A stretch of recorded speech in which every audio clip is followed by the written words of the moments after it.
Welcome, everybody. John Zager. How is everyone? Hope everyone had a good Labor Day weekend. I wanted to talk this morning just for maybe 15 minutes about resistance and how people deal with that. It's kind of an interesting situation. It seems to be becoming more prevalent in people. Probably a lot more so in the younger people, millennials. There's been a lot of research done about that, and their attitudes appear, based on research, to be much different than previous generations. So anyway, I just want to spend a few minutes talking about resistance, and I'll give a couple examples at first, and then we'll kind of go from there. So let's see, service industry, fast food. You go in to get something fast food wise, and it's forever to get someone to help you. It seems like technology now wants you to go to some screen in the facility and put your order in there, and then I believe you go to a table and wait or something, and eventually they figure out you're the person who ordered such and such. I'm not sure how that works. I guess I'm resistant. I'm not really interested in doing it that way, and I go up to the counter and wait my turn, and then physically state an order that I would like. But at any rate, it's forever to get service, and the service you get now is not fast food. Not that I eat fast food, I really don't, but I go there sometimes for decaf coffee and things like that. But it's like, why are you here? Can't you see I'm doing other things? And they do. They have other things that they do now. They clean the ice cream machine or something. Or they add more fries to something. But everything is done on the spot, so your order goes in, and then the order goes to the cook, and then the cook prepares your food, and then you get served. Whereas in the past, fast food used to be, everything was all there and waiting and just under a heating lamp. And you would order such and such burgers and fries and a Coke, and they would immediately just turn around, pick it up, and place it, give it right to you. So the people that are working that service industry kind of understand they're not supposed to be really dealing with customers. They have other jobs. I had one lady tell me that works at one of these places that they have stations. They're supposed to go from this station to that station, and they stay for so many minutes, 15 minutes or half hour, and then they go to the next station. In other words, it seems to have to do with not having interaction with customers, or less interaction. And what I run into is they're rude. They're inconsiderate, they're disrespectful, they kind of seem like they just want to get paid and not have to do the work now that there's these mechanical machines that are supposed to be taking your order. Okay, so that's just one example, and this is 6 months of research for me, going in and out periodically at different places and getting some decaf coffee or some iced tea, or I don't eat their foods, but just I'm in and out periodically over the last 6 months for various reasons, and that's how I feel treated. And even this part about this receipt thing, they insist that you take the receipt. And at one point I even said to the little gal, I said, I would prefer to have just my cup of coffee than the receipt. Would you just pour me a cup of coffee? And she got very upset that I was not taking my receipt.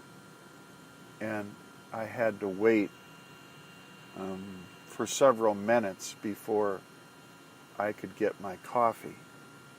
Things like that. That's called resistance to me. Okay, another example. I'll give a couple. I'm not going to give a lot, but I'll give another one. Let's say you go to an event in your town. Labor Day weekend. There are lots of events in the town that I live in. And you run across all kinds of people and meet all kinds of people. And, you have social things you belong to. You belong to a club, a health club. You have friends of friends. Friends introduce you to other friends kind of idea.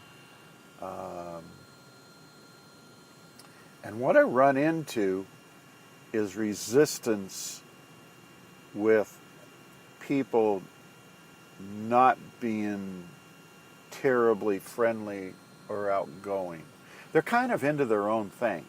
They might be with a friend or two of their own, and you might bump into them or say something to them or offer just how are you doing kind of idea, and you get looks back to you like,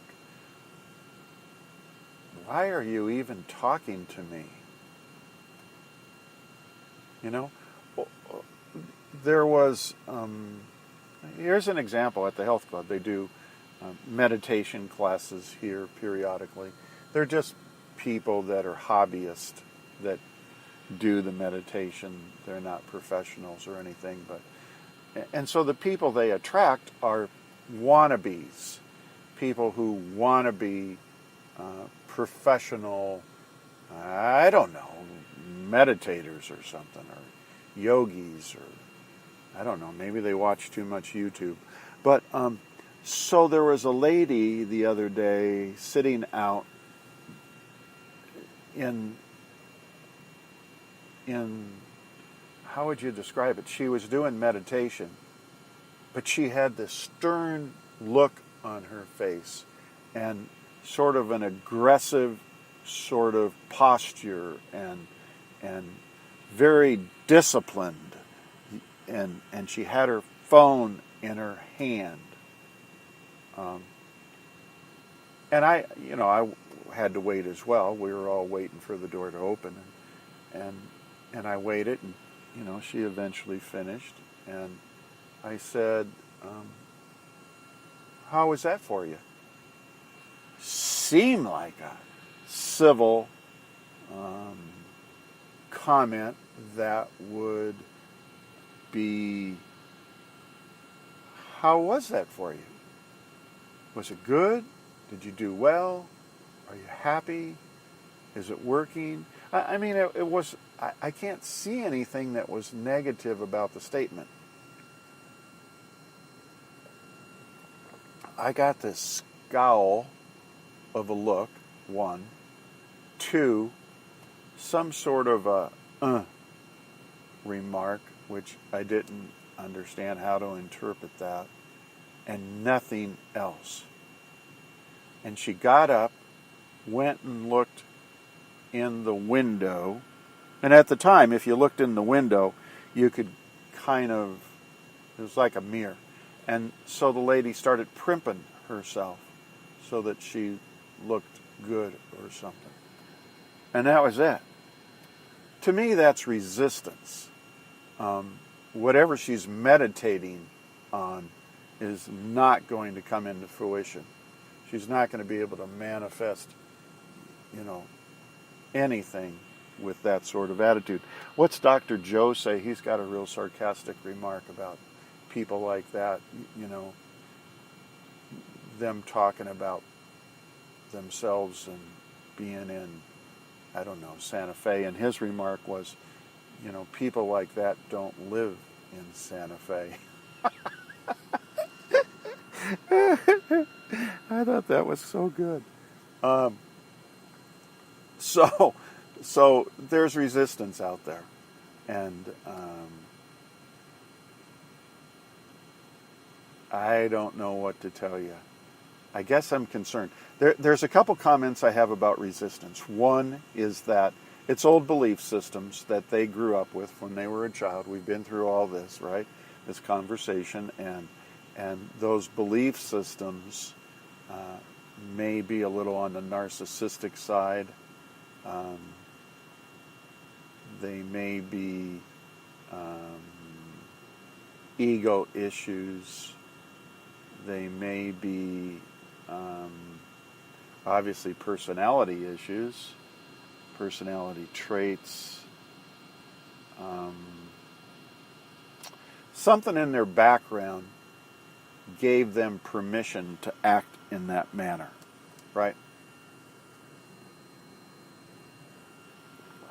So it could be a defense mechanism. You know, gosh darn, everybody is so ugly. I'm just going to be real standoffish with everybody.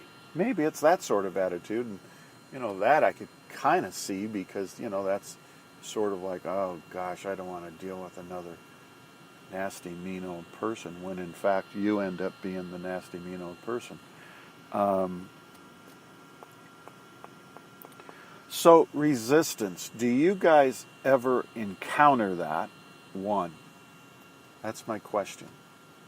Do you encounter resistance just in your daily goings-on or in your service industry, wherever you go, whatever kind of service you get? I guess it could be at an automotive repair shop or a car dealership, I suppose.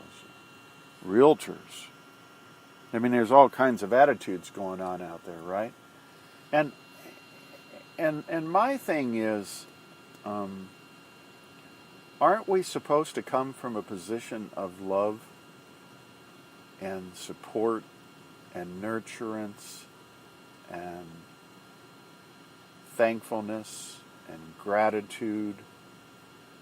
Aren't we supposed to come from a position of that? I've tried to do research with how to best handle those people.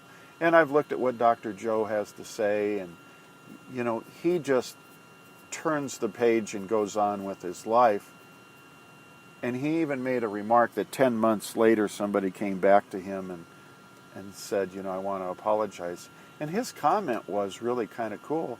You know, boy, as soon as that happened, I just turned the page, so you don't need to apologize. I probably am okay where I am and what I'm doing already now.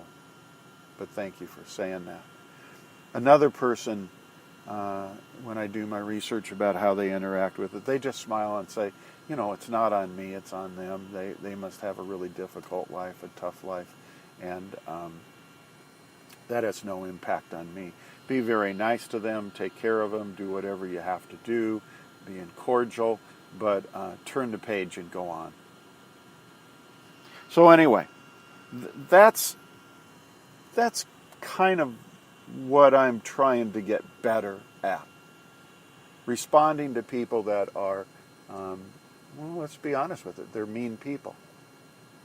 There's mean people in families. There's mean people out on the street. And is there any reason you should spend any time trying to process all that, or being angry yourself that they disrespected you or treated you poorly? I mean, don't we all have better things to do in our life than to deal with mean people? People that have resistance. They push back. They're constantly pushing back. They're not in agreement with very much of anything. And again, I guess I would just say,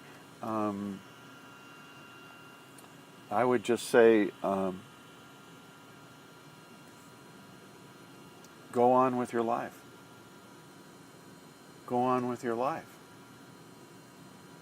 There's so many more important things going on with you and what you do in the world than being sidetracked by resistant people. Does that make sense? So, just a short little podcast. I'm going to, shorten them a little bit for a little while. Try to keep them 18 minutes or under. And hopefully that'll work out pretty well. So, if you guys have any comments or anything like that, get a hold of me. I'm going to give you 2 ways to do that. One is just jzager@gmail.com. That's my email. jzegar@gmail.com. You can also text me.